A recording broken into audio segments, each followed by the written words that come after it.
के व्यक्तित्व हम देखने जा रहे हैं, और छत्तीसगढ़ के व्यक्तित्व के क्रम में हम बहुत इंपॉर्टेंट व्यक्तित्व को देख रहे हैं। वह व्यक्तित्व जो छत्तीसगढ़ में कबीर पंथ के मतलब कबीर पंथ के जो शुरुआत करता है, वहां से हम देखने जा रहे हैं। अब यह भी देखेंगे कि कबीर पंथ आया कहाँ से, कबीर जी कौन थे, क्योंकि भारतीय इतिहास में कबीर जी के बारे में आपने पढ़ा है और कबीर जी के बारे में थोड़ा बहुत तो जानते हैं। तो वहीं से कबीर पंथ की शुरुआत छत्तीसगढ़ में हुई है। छत्तीसगढ़ राज्य में आज कबीर पंथ को मानने वाले लाखों समुदाय हैं, और पूरे विश्व में देखा जाए तो करोड़ों है इनकी संख्या। तो कबीर पंथ मतलब एक सतनाम से ही शुरू होता है, सत्य अहिंसा का ही इसमें समावेश है।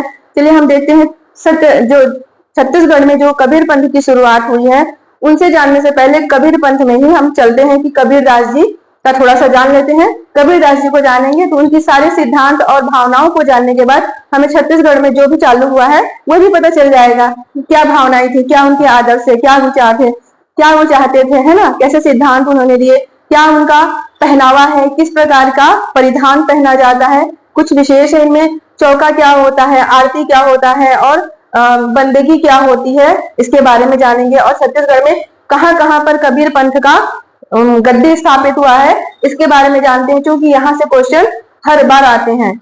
अब सभी एग्जाम का ये फेवरेट पार्ट होता है कि यहाँ से क्वेश्चन पूछे ही जाते हैं।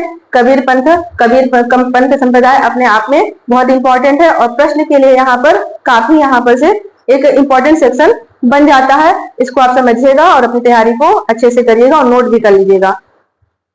मैंने यहाँ पर छोटा सा व्यू रखा है, क्योंकि ये भगवान कबीरदास जी हैं, यानी कि संत कबीरदास जी हैं। कबीरदास जी के बारे में जानना इसलिए जरूरी है कि सारा छत्तीसगढ़ जो कबीर पंथी का यहाँ पर चल रहा है संप्रदाय, इन्हीं से ही तो शुरू हुआ है, इन्हीं की तो पूरे उपदेश यहाँ पे चल रहे हैं, इन्हीं का सिद्धांत छत्तीसगढ़ में बढ़ा हुआ है। चलिए हम देखते हैं कबीरदास जी के बारे में। हम देख रहे हैं कबीरदास जो भारत में हुए कबीरदास। देखिए कबीरदास जी एक अपने आप में सिद्धांत हो गए। कबीरदास जी एक बहुत ही सूक्ष्म परिवार के थे, जुलाहा का काम करते थे। आपने जाना है कि जुलाहा का काम करते थे। तो यहाँ पे काम मैटर नहीं करता है कि आप क्या काम करते हो, यहाँ पे काम का मैटर भी नहीं करता है, आप किस परिस्थिति में हो यह भी मैटर नहीं करता है, आप सोचते कैसा है यह मैटर करता है, आपके अंदर क्या एक अलग थिंकिंग आ रही है समाज के लिए करने की, वह भावनाएं आती हैं। ये भी सिंपल परिवार से थे, है ना। ये तो मतलब इनके माता पिता ओरिजिनल नहीं थे, इनको तो कहीं से एडॉप्ट किया गया था, पाया गया था इनको। तो देखिए ये इनके पास कुछ भी नहीं था, बैकग्राउंड तक नहीं था, उसके बावजूद भी जो कबीरदास जी हैं वो आज दुनिया में एक निर्गुण ब्रह्म के उपासक बने, है ना। निर्गुण भक्ति मतलब साकार भक्ति की बात नहीं हो रही, निर्गुण भक्ति धारा की बात हो रही है, ज्ञान मार्ग की शाखा की बात। उनके जो ज्ञान है, कबीर के दोहे हैं, आज आप पुस्तकों में भी पढ़ते हैं कबीर के दोहे, बड़ा हुआ सो क्या हुआ, जैसे फल खजूर, ऐसे करके बहुत सारे उन्होंने कबीर के दोहे हम मतलब इस संसार को दिए हैं। और बोलते बोलते सहज ही लोग उसको अपने मौखिक जुबान पे रट चुके हैं, बच्चों को ही बता देते हैं ऐसा बोलकर। तो ये काफी मतलब भावनात्मक भी है और शिक्षाप्रद भी है इनकी सारे ज्ञान। तो देख रहे हैं यहाँ पर बैकग्राउंड का कोई मैटर नहीं रखता है, यहाँ पर सीधे सीधे अपना व्यक्तित्व तो यहाँ पर मैटर रखता है। ऐसी चीजें पढ़ोगे ना तो तुम्हारा ना पता है मन की शुद्धता एक अलग ही व्यू बन जाएगा, एक अलग ही मतलब सोच पैदा होगी।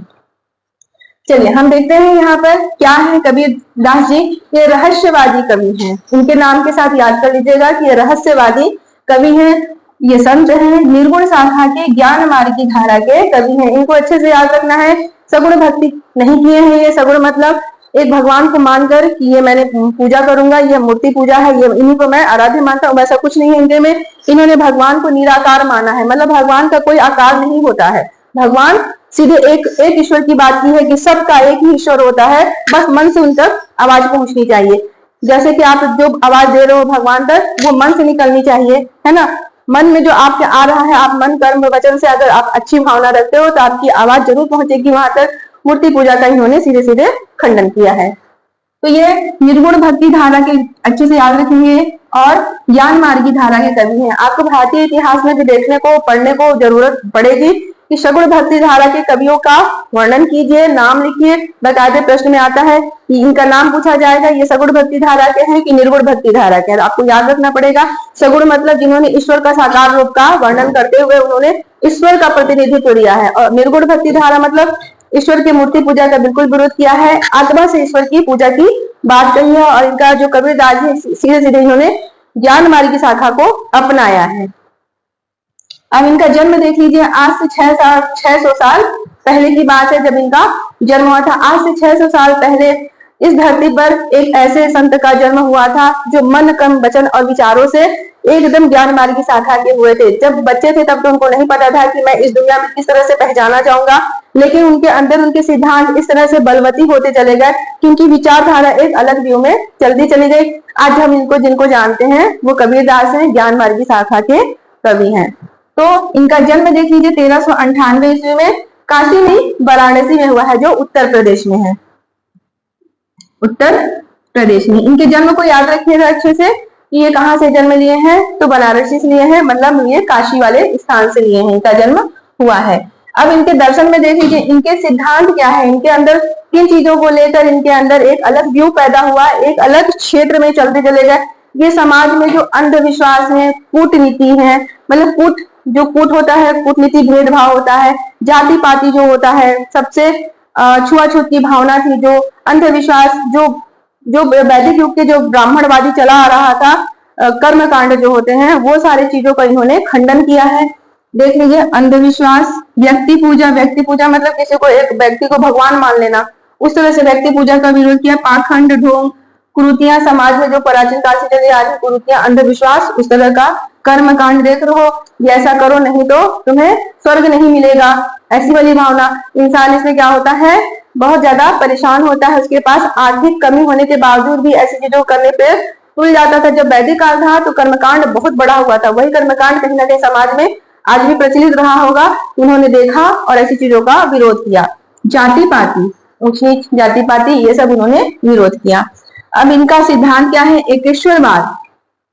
जो कबीरदास जी हैं वो अलग अलग भगवान को नहीं मानते थे। इनको जो मानने वाले थे कबीरदास जी, वो मतलब कबीरदास जी जो थे वो एक ईश्वर को मानते थे। मतलब आप जो भी कहिए, सबका ईश्वर एक है, सबके अंदर मनुष्य में एक ही ईश्वर निवास करता है, अंदर से पुकारिए वो ईश्वर तक आवाज पहुंचेगी। एक ईश्वर है, मतलब सबका ईश्वर एक है। जो साईं बाबा है उन्होंने भी तो ऐसी कहा है, सबका मालिक है, वही वाली भावना इनके अंदर थी।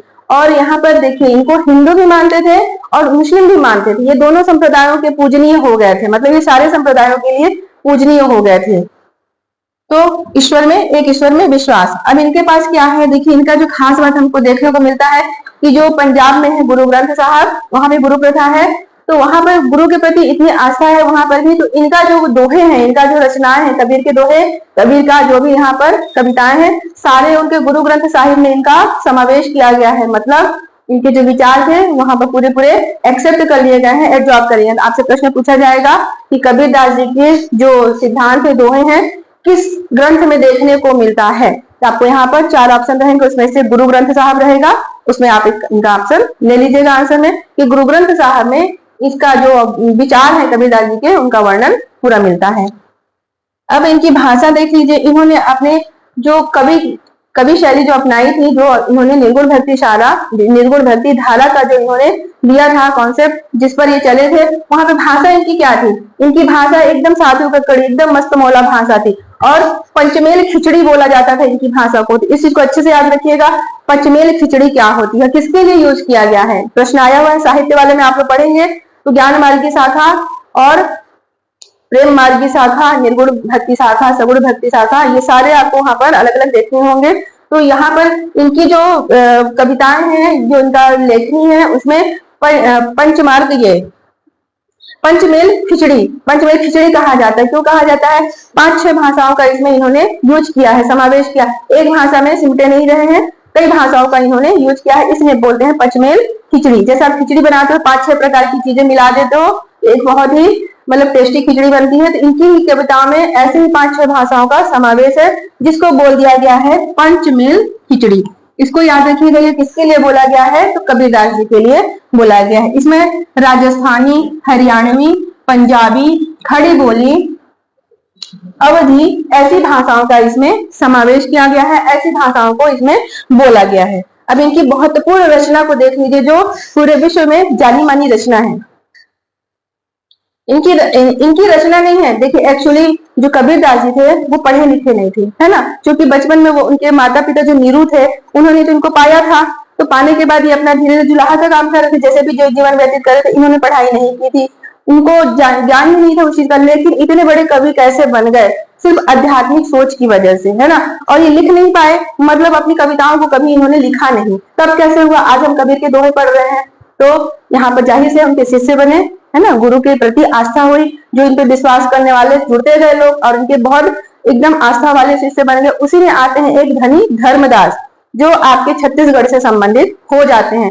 वही धनी धर्मदास हैं जो बीजक है, इनकी जो बोले हुए कविताएं हैं उनको बीजक ने उनको पूरा लेखनीबद्ध किया।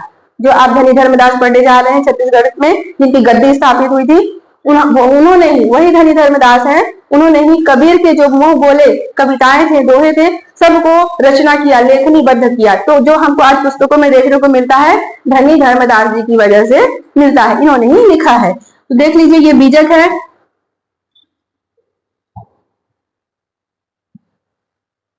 ये रचना बीजक, इनकी इंपॉर्टेंट रचना है बीजक। अब ये कबीर के वाणी है, इसमें कबीर का वाणी का इसमें पूरा मिलता है, जो इन्होंने कहा है वो कबीर की वाणी है।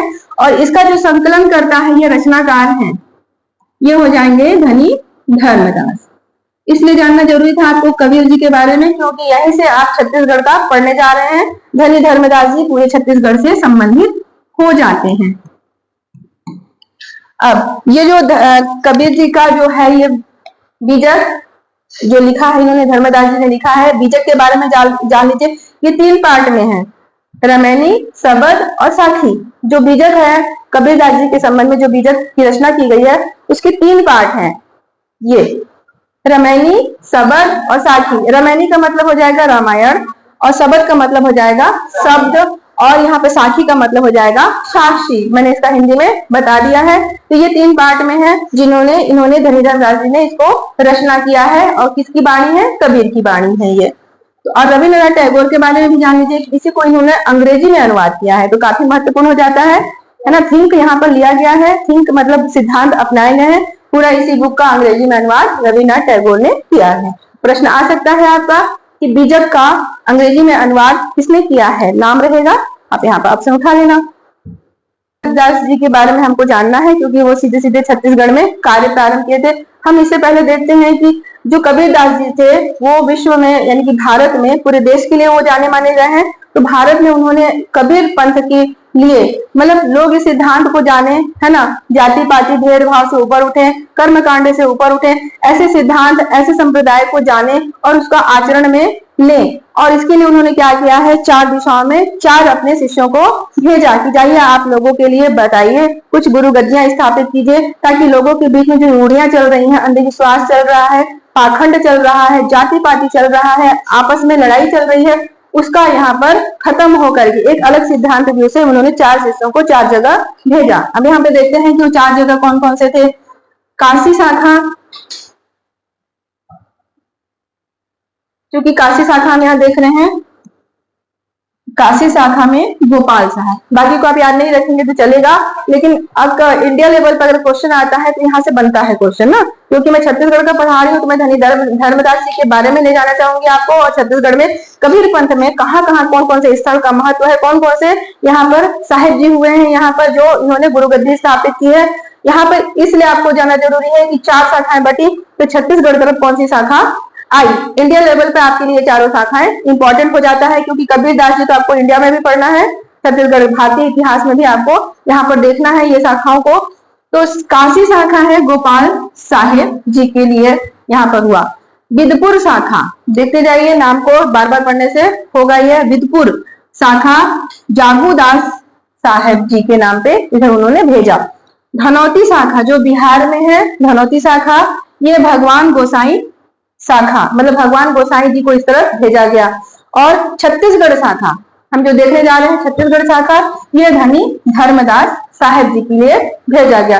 क्योंकि धनी धर्मदास जी थे, ये जबलपुर साइड के रहने वाले थे, और इनके जो माता पिता थे वहीं के वैश्य परिवार के निवासी थे, तो इनको इस तरफ की शाखा का जिम्मेदारी दिया गया था। जैसे होता है कि 4 पार्ट दे दिया जाता है, आज भी तो कुछ होते हैं, काम बड़े बड़े होते हैं, आप ये संभालो, आप वो संभालो, ऐसा होता है ना। तो वैसी 4 शाखाएं यहाँ पर बांट दी गई, और धनी धर्मदास जी को अविभाजित मध्य प्रदेश में जो छत्तीसगढ़ समावित था उसको दिया गया। यहाँ पर ये छोटा सा व्यू है, देख लीजिए। यहाँ पर गुरु गद्दी का यहाँ पर बहुत महत्व है। गुरु की प्रथा यहाँ पर बहुत महत्व रखती है। गुरु नहीं भी है लेकिन उनकी गद्दी बहुत महत्वपूर्ण होती है, उन्हीं से ही उनका बंदगी किया जाता है। चलिए हमें इनके बारे में जानना है। अब जो छत्तीसगढ़ से सीधा संबंध रखते हैं, व्यक्तित्व में इनका आ जाएगा यहाँ पर छत्तीसगढ़ राज्य में। इनके बचपन का नाम जुड़ावन था, मोस्ट इंपॉर्टेंट है। यहाँ पर बचपन का नाम पूछा जा रहा है, तुलेश्वर, तुलेश्वर था ना, तुलेंद्र। तुलेंद्र किसका नाम था? हाँ, स्वामी आत्मानंद का नाम तुलेंद्र था। वही तुलेंद्र छोटा सा बच्चा जो 4 साल में गांधी जी के संपर्क में आए, उसके बाद स्वामी विवेकानंद के विचारों से इतने ज्यादा आकर्षित हुए, प्रभावित हुए कि वो धीरे धीरे धीरे धीरे संन्यास की ओर चले गए और नारायणपुर में उन्होंने वानप्रस्थ गमन कर लिया, संन्यास ले लिया और वही बालक तुलेंद्र क्या बन गए? स्वामी आत्मानंद बन गए। तो यहाँ पर भी देखिए ये बच्चे थे, जुड़ावन था इनका नाम, जो बाद में बने धनी धर्मदास। कबीरदास जी के द्वारा ही यह नामकरण किया गया था। जुड़ावन था नाम, लेकिन उनको दे दिया गया, आपको नाम दिया जाता है धनी धर्मदास। देख लो कैसे करोगे। धनी, धनी होगे तो जुड़ा जाओगे क्या? ऐसे कर लेना। धनी होकर जुड़ा जाता है आदमी? नहीं, मन से धनी बनना है ना। मन से धनी होगे तबे जुड़ाव होगे ना, तबे जुड़ाव को बोलते हैं ना, कुछ जुड़ा से कर लेना। चलो, जुड़ावन जी को अच्छे से याद रखना, ये नाम पूछा जाता है क्योंकि ये पौराणिक नाम है, बचपन से दिया हुआ नाम है, बाद में जाकर यह नाम बना जिसको हम आज जानते हैं धनी धर्मदास के नाम से। तो अब इनका जन्म देख लीजिए कब हुआ है। इनका जन्म हुआ है 1416 ईस्वी में। 1416 ईस्वी में। कब? कार्तिक पूर्णिमा का समय था और बांधवगढ़ मध्य प्रदेश के कसौधन वैश्य परिवार, मैंने बताया था कि वैश्य परिवार है, वहां पर इनका जन्म हुआ था। जबलपुर का क्षेत्र बांधवगढ़ मध्य प्रदेश में है, अविभाजित मध्य प्रदेश।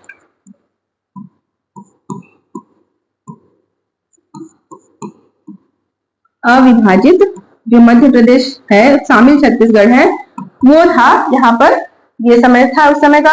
तो बांधवगढ़ में इनका एक वैश्य परिवार के घर में इनका जन्म हुआ था। कार्तिक पूर्णिमा का समय था। अब ये छत्तीसगढ़ के दामाखेड़ा में प्रारंभ करते हैं। जो आज देख रहे हो छत्तीसगढ़ का दामाखेड़ा, वो कबीर पंथियों का सबसे बड़ा अंतरराष्ट्रीय स्तर हो गया। मतलब धर्म के मामले में, कबीर पंथ धर्म के मामले में वो आज देश में ही नहीं बल्कि विश्व में भी कबीर पंथियों के मामले में बहुत ज्यादा वो फेमस हो गया है और वहां का धार्मिक जो उसका सिद्धांत है वो ज्यादा वहां से जाना जाता है। तो दामाखेड़ा, आपका प्रश्न आता है कि कबीर पंथियों का प्रमुख स्थल कौन सा है, तो दामाखेड़ा आप उसमें आंसर लेंगे। कबीर पंथियों का आज वर्तमान में सबसे प्रमुख स्थल कौन सा है, तो दामाखेड़ा है, जो बलौदा बाजार में स्थित है। चलिए, जो यहाँ छत्तीसगढ़ में स्थापित हुआ था, ये धनी धर्मदास जी के द्वारा छत्तीसगढ़ में जो कबीर पंथ की स्थापना हुई थी, वो इसकी ज्येष्ठ शाखा ही थी जो यहाँ पर स्थापित की गई थी। कबीरदास की मृत्यु के उपरांत, जो कबीरदास जी उनकी मृत्यु हो गई, उनकी मृत्यु के उपरांत जो गद्दी संभाला गया वो धनी धर्मदास जी के द्वारा संभाला गया था। छत्तीसगढ़ में अब इन्होंने क्या किया, कबीर पंथ की स्थापना की। आपका यह क्वेश्चन कई बार आ चुका है, सीजी व्यापम, सीजीपीएससी में क्वेश्चन कई बार आ चुका है कि कबीर पंथ के संस्थापक किसे कहा जाता है।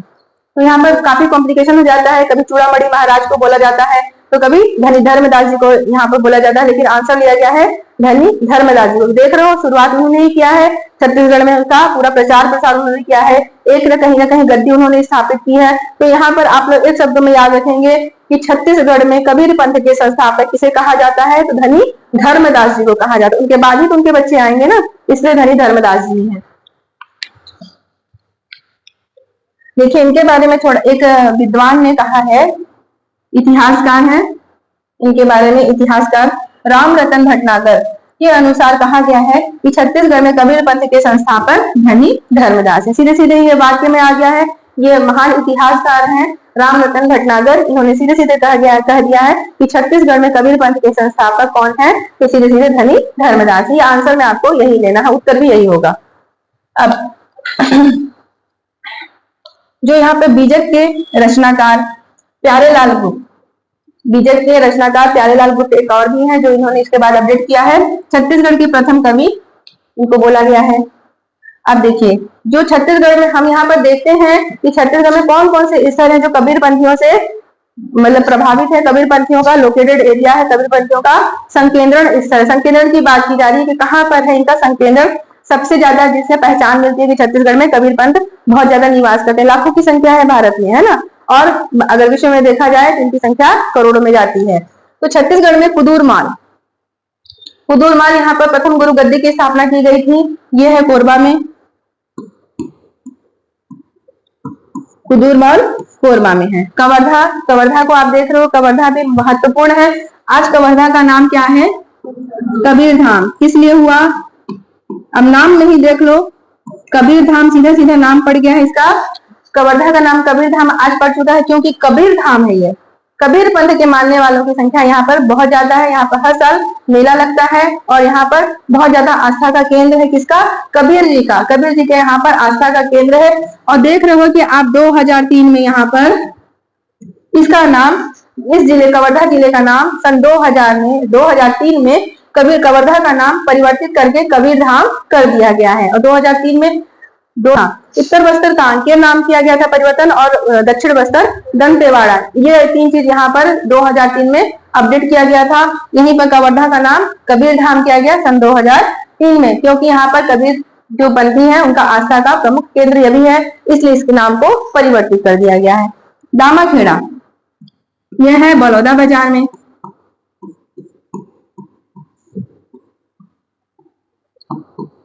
बलौदा बाजार में है दामाखेड़ा। दामाखेड़ा आज भारत ही नहीं अंतरराष्ट्रीय स्तर पर धार्मिक आस्था का केंद्र है कबीर पंथ में।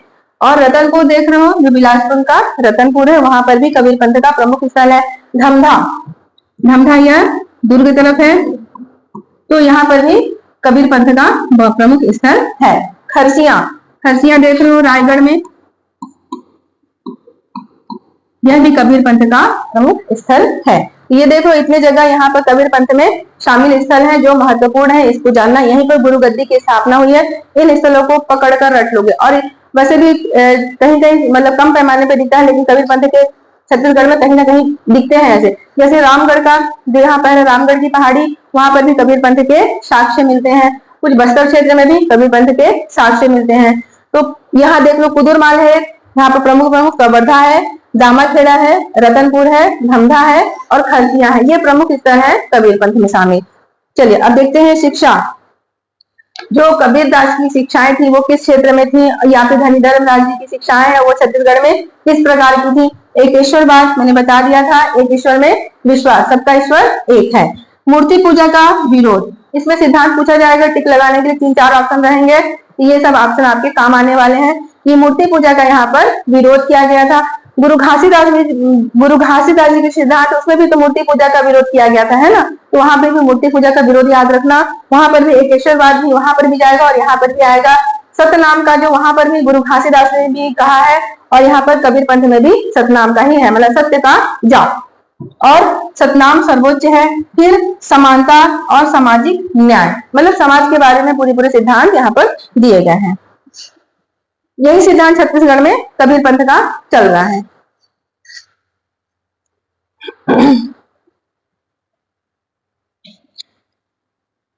इसका ओवरव्यू देख लीजिए कि इनमें होता क्या है। इनमें सादा जीवन रहता है, मतलब एकदम सादगी भरा, सड़क भरी सादा जीवन बिताते हैं। और शाकाहारी भोजन, तामसिक भोजन नहीं करते हैं, शाकाहारी भोजन करते हैं। आध्यात्मिक गुरु की बंदगी करते हैं, जो उनके गुरु हैं उनकी बंदगी करते हैं। चौका पूजन वगैरह होता है, आगे देखेंगे हम। अब छत्तीसगढ़ में प्रसिद्ध कबीरपंथी मेला, मोस्ट इंपॉर्टेंट है कि छत्तीसगढ़ में कबीरपंथी का मेला कहाँ कहाँ पे लगता है। तो 3 जगहों को आप लोग अच्छे से रट लेंगे, याद कर लेंगे। तो यहाँ पर रतनपुर का मेला माघ पूर्णिमा में लगता है। रतनपुर का मेला यहाँ पर माघ पूर्णिमा में लगता है। तो ये माघ पूर्णिमा बहुत फेमस हो जाता है इस समय, जब रतनपुर का मेला लगता है माघ पूर्णिमा में। तो ये देश और विदेश सबके लिए यहाँ पे इंपॉर्टेंट रहता है। कबीर पंथ के मामले में यह बहुत ज्यादा इंपॉर्टेंट हो जाता है। तो आप एक को याद रखेंगे। 3 जगह हम देख रहे हैं कि कबीर पंथ का विशाल मेला लगता है। मेला वाला सेक्शन में भी आपको रटना है कि छत्तीसगढ़ में मेला कहाँ कहाँ लगता है और कब कब लगता है, वहां पर भी आपको याद करना होगा। यहाँ पर यहीं पर याद कर लीजिए, आपका यहाँ पर आधा काम मैंने कर दिया है, बाकी मेलों को अलग से करा देंगे। तो रतनपुर का मेला माघ पूर्णिमा में। खरसिया का मेला, खरसिया रायगढ़, जो रायगढ़ में है, खरसिया का मेला वो बसंत पंचमी से पूर्णिमा तक लगता है। बसंत पंचमी से पूर्णिमा, ये भी माघ का ही महीना रहता है, देख लो। उसी समय रहता है बसंत पंचमी से लेकर पूर्णिमा तक का समय यहाँ पर रहता है। फिर दामाखेड़ा, दामाखेड़ा का मेला, दामाखेड़ा कहाँ, बलौदा बाजार में। ये सब जिले के साथ जगह को याद रखना है आप लोगों को। जो दामाखेड़ा का मेला है वह माघ शुक्ल दशमी, माघ शुक्ल दशवां दिन ना, माघ शुक्ल दशमी से लेकर पूर्णिमा तक यहाँ पे भी मेला लगता है। ये सब बड़े पैमाने के मेले हैं जो राष्ट्रीय नहीं अंतरराष्ट्रीय यहाँ पर पहचान रखता है ये अपना।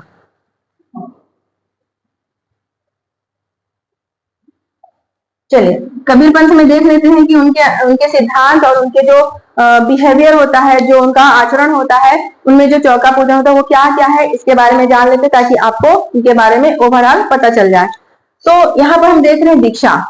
कबीर पंथ में दीक्षा का महत्व है क्योंकि यहाँ पर गुरु प्रथा है, गुरु की गद्दी का चलन है, गुरु में आस्था का चलन है। तो यहाँ पर जो होता है दीक्षा दिया जाता है अपने शिष्य को। तो शिष्य को क्या होता है, बड़े उत्सव का आयोजन किया जाता है। जब दीक्षा समारोह होता है तो बड़े उत्सव का आयोजन किया जाता है और आयोजन में क्या होता है कि शिष्य के गले में तुलसी की माला दी जाती है। शिष्य के गले में तुलसी की माला मतलब तुलसी का जो तना होता है, तने से जो माला बनाई जाती है, मोती पिराई जाती है, उसकी बात कर रहे हैं। उसकी माला गुरु द्वारा इनके गले में पहनाई जाती है, तो वहां से गुरु दीक्षा संपन्न होता है। महिलाएं होंगी वह कंठी धारण करती है, कुछ कंठी टाइप का उनको पहना दिया जाता है। इस तरह से ये शिष्य प्रथा बढ़ती है आगे। अब देखते हैं चौका। चौका सीधे सीधे मोक्ष मार्ग का साधन है। ये कर्म, उपासना और ज्ञान द्वारा माना जाता है। आप जहाँ पर गुरु की दीक्षा ले ली है, मन से आप उनको स्मरण करना है, यही होता है चौका पद्धति, है ना। मन से स्मरण, मन में आपको देखना है उनको, उनकी शिक्षाओं को मानना है, तो ये होता है चौका।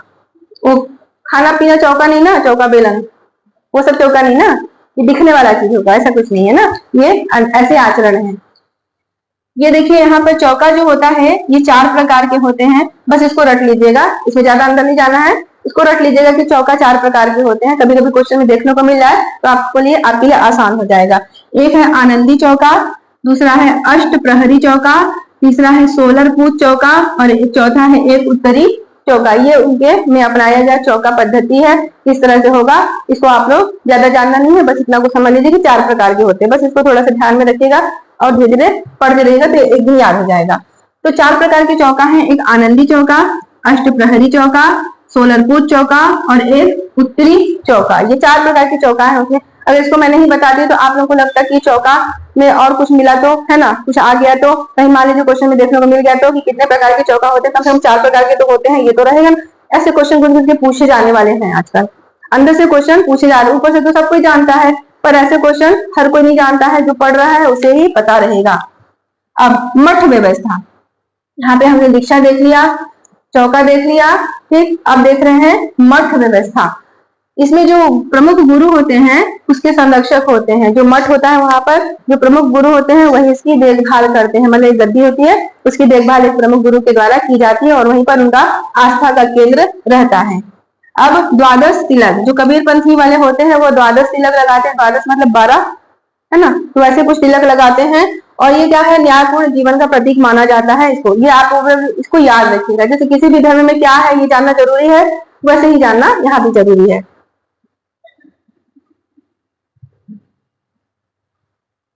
जब आप जैन धर्म में जाओगे तो जैन धर्म भी आपको काफी विस्तार से पढ़ना होगा, है ना। जैन धर्म के बारे में आप जाएंगे तो वहां पर भी श्वेत वस्त्र धारण करने वाले को श्वेतांबर बोला जाता है ना, बिना वस्त्र वालों को दिगंबर बोला जाता है। तो आपको वहां शाखाएं भी पढ़नी होगी, कौन सी शाखाएं देश में कहाँ कहाँ तक फैली थी वो तक आपको जानना पड़ेगा। चंद्रगुप्त के बारे में वहां आपको जानना पड़ेगा। यहाँ पर हम इसको देख रहे हैं, कबीर संप्रदाय को देख रहे हैं, आपको यहाँ पर श्वेतांबर और दिगंबर का कॉन्सेप्ट यहाँ पर दिख रहा है। यहाँ पर श्वेत वस्त्र धारण की जा रही है, ठीक है। तो यहाँ पर जो कबीर पंथ है यहाँ पर श्वेत वस्त्र धारण करते हैं। श्वेत वस्त्र क्या आता है, सादगी, है ना। तो सादगी हम देख रहे हैं कि सादा जीवन बिताते हैं और श्वेत वस्त्र धारण करते हैं। बंदगी हम यहाँ देख रहे हैं, बंदगी गुरुओं की बंदगी करते हैं। जो इनके गुरु हैं, जो इनको पुराने पूरे रहे हैं इतिहास के गुरु, उनकी बंदगी करते हैं। सिर झुकाकर साहिब साहिब करते हैं ना, सिर झुकाएंगे उनके आगे और साहिब साहिब करते हैं। क्यों सिर झुकाकर मतलब ऐसा करना है, साहिब जी को याद करना है, इसलिए करना है कि जो उनके सिर और कांधे पर पाप की गठरी कभी ना कभी आई होगी, वह क्या होगा, लुढ़क कर गिर जाएगा उनके कदमों में और वो उनका जीवन शुद्ध हो जाएगा। ऐसा मानकर सिर झुकाकर साहेब उच्चारण करते हैं, इनके में साहेब बोलना अनिवार्य है।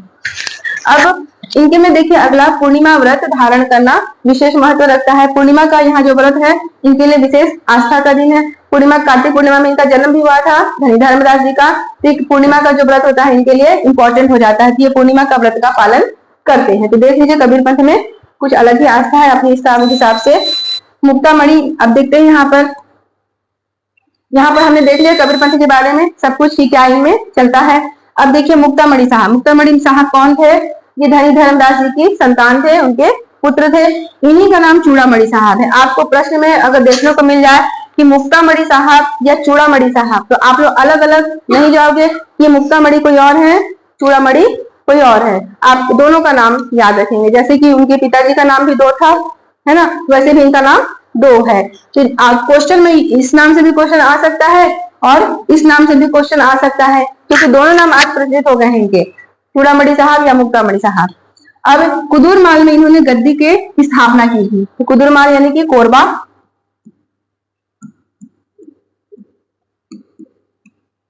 जो प्रथम गद्दी की स्थापना की गई धनी धर्मदास जी के पूरे सिद्धांत यहाँ पर देने के बाद, स्थापना करने के बाद, तो यहाँ पर कुदुरमाल में इनके पुत्र चूड़ामणि साहब या मुक्तामणि साहब के द्वारा कुदुरमाल में गुरु गद्दी का स्थापना किया गया। अब यहाँ पर देखिए, अब हम लोग देखने जा रहे हैं, हम क्या देखने जा रहे हैं कि छत्तीसगढ़ में कहाँ कहाँ पर गद्दी स्थापना हुई है, जो आपके क्वेश्चन के लिए भी महत्वपूर्ण है यहाँ पर।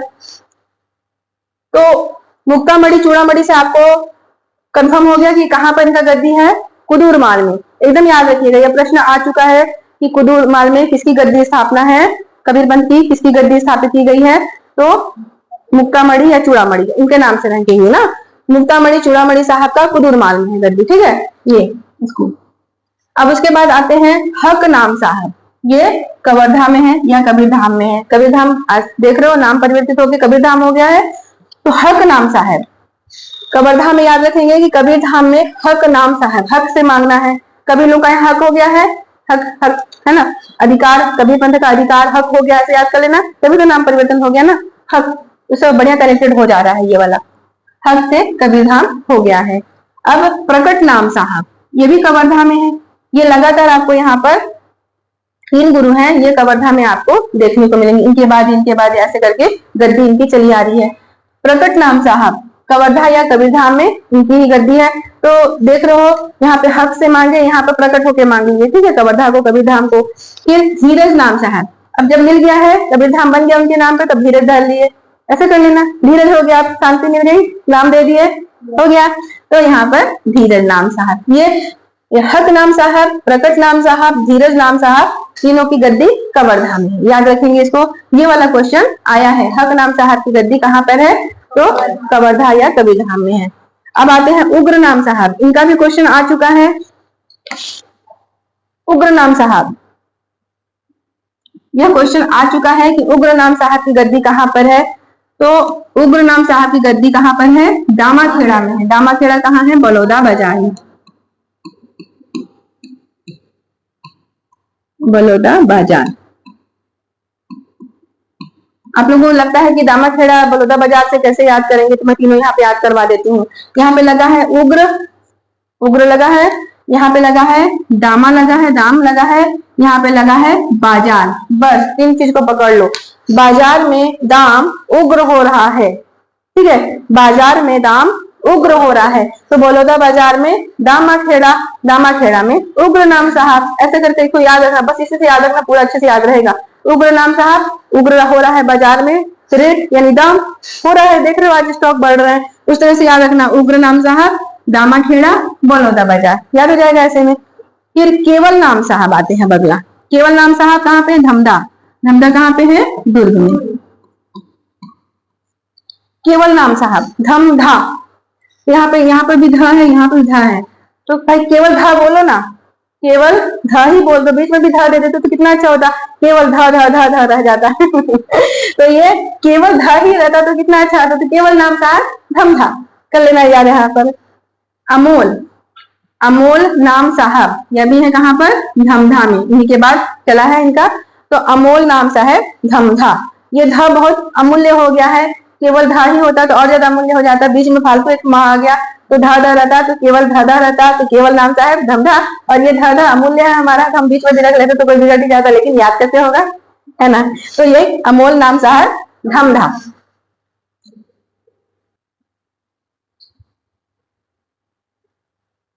चलिए अब देखते हैं खरसिया में। खरसिया में गद्दी कहाँ कहाँ पर है, खरसिया में किसकी गद्दी स्थापित है, तो काशीदास साहेब की। खरसिया, खरसिया में काशीदास साहेब की गद्दी आती है। इसको इंपॉर्टेंट है, इसको याद रखना है आपको, मैं रिलेट नहीं कर पाई हूँ इसको। काशीदास, अब देखिए जब किसी चीज से होता हो तो काशीदास साहेब की गद्दी है खरसिया में। अब दामाखेड़ा देखिए, मैंने बता दिया था कि अंतरराष्ट्रीय ख्याति वाला स्थल बन गया है। आज भारत में अगर कबीरों का, जो कबीर पंथियों का विशेष स्थल माना जाता है, तो वो कौन हो जाएगा, दामाखेड़ा। विशेष स्थल पूरा पूरा इन पर समर्पित स्थल है। और अगला देखते हैं ये दया नाम साहब, यह भी दामाखेड़ा में है। दया से दामा कर लो, द द द द, दया से दामाखेड़ा, इनका भी है दया नाम साहब का, दामाखेड़ा में। गृंध मुनि साहब, यह भी दामाखेड़ा में है। गृंध मुनि साहब का भी जो गद्दी है, यह भी दामाखेड़ा में है। और प्रकाश मुनि साहब, ये 15वें गुरु हैं यहाँ पर, जो अभी वर्तमान में चल रहे हैं, तो 15वें गुरु हैं प्रकाश मुनि साहब। इनकी भी गद्दी कहाँ पे है, दामाखेड़ा में है। देख लो, दामाखेड़ा एक अपने आप में बहुत महत्वपूर्ण स्थल हो जाता है। इनकी वर्तमान गद्दी चल रही है अभी। पंथ यहाँ पर गुरु का महत्व है, गुरु गद्दी का महत्व है, जो यहाँ बंदगी है उसका महत्व है। यहाँ पर जितने भी आप देख रहे हो गद्दी कहाँ कहाँ पे स्थापित है, कुदुरमाल मोस्ट इंपॉर्टेंट है। कुदुरमाल में किसकी गद्दी स्थापित की गई है, और जो कबीर पंथ का जो यहाँ पे छत्तीसगढ़ में संस्थापक कौन रहे हैं, यह भी क्वेश्चन आ चुका है। धर्मदास जी को याद रखेंगे आप लोग, है ना। और खरसिया में किसकी गद्दी है, यह भी याद रखेंगे। जो जो प्रमुख स्थल है, यही छत्तीसगढ़ में समर्पित कबीर पंथ के स्थल है। कवर्धा का नाम आज कबीर धाम हो चुका है, यह कबीर पंथ को समर्पित किया गया है। और यहाँ पर समय समय पर जो तिथियां बताई गई है, विशाल मेले का आयोजन किया जाता है, जो कबीर पंथ की आस्था का केंद्र होता है। तो आप इनको नाम के साथ अच्छे से मैच करके याद करेंगे, क्योंकि ये मैचिंग वाले क्वेश्चन में आया हुआ है ये सब क्वेश्चन, किसकी गद्दी कहाँ पर स्थापित हुई है और इसके संस्थापक कौन है। ये क्वेश्चन यहाँ से बहुत उठे हैं। इसको आपको गद्दियों की सहित आपको मैचिंग करके अच्छे से नोट्स में लिखना है, बार बार याद करना है। भूल जाए लेकिन मेरे ट्रिकी माध्यम को देखेंगे तो याद आ जाएगा, ठीक है।